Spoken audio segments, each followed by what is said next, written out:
अस्सलाम वालेकुम, this is Quran light writer. चींटियां घर वालों के लिए बरकत का ऐलान होती हैं क्योंकि ये घर में किसी नहस ताकत को दाखिल होने से रोकती हैं। अल्लाह के वली शाह शम्स तबरेज ने फरमाया, कोशिश करो कि चींटियों को सदका की नीयत से कोई मीठी चीज खिलाया करो या अनाज डालो क्योंकि ये नहुसत को खत्म करता है, घर वालों के लिए बरकत और कामयाबी की राहें खोलता है। और जिनके घरों में चींटियां ज्यादा निकलती हैं उनको ये वीडियो जरूर देखनी चाहिए। जिंदगी में कुछ मसाइल ऐसे होते हैं जो बज़ाहिर छोटे लगते हैं लेकिन उनकी जड़ें इंसान के सुकून को तबाह कर देती हैं। हम दौड़ते हैं, भागते हैं, मुख्तलिफ दरवाजे खटकाते हैं लेकिन अक्सर हल वहाँ से मिलता है जहाँ से हमने सोचा भी नहीं होता। ऐसे वक्त में अगर कोई रूहानी अमल इंसान को इत्मीनान दे दे और उसके साथ साथ अल्लाह की मखलूक को फायदा भी पहुँचे तो इससे अच्छा और क्या हो सकता है। सबसे पहले हम बात करते हैं मछली के सदके की। अगर आप जिंदगी में किसी बड़े मसले का शिकार हैं और कोई ऐसी परेशानी है जो हल ही नहीं हो रही तो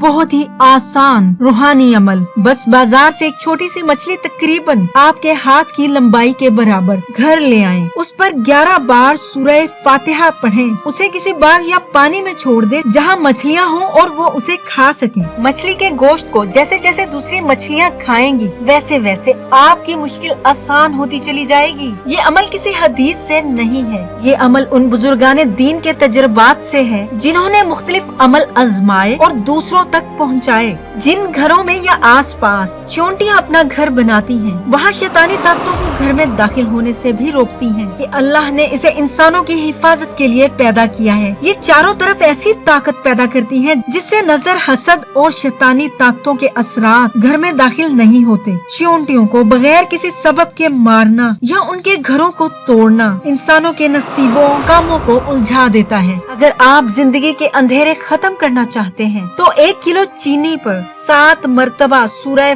फल्क पढ़कर दम करें और किसी ऐसी जगह डाल दें जहां चींटियां हों। किसी खुले मैदान या दरख्त के नीचे डाल दें। जैसे जैसे चींटियां उसे खाएंगी आपके घर से बेबरकती, बेसुकूनी और मसाइल दूर होना शुरू हो जाएंगे। वीडियो पसंद आई हो तो चैनल को लाइक करना, सब्सक्राइब करना ना भूलिएगा। अपना बहुत ख्याल रखिएगा। अल्लाह हाफिज।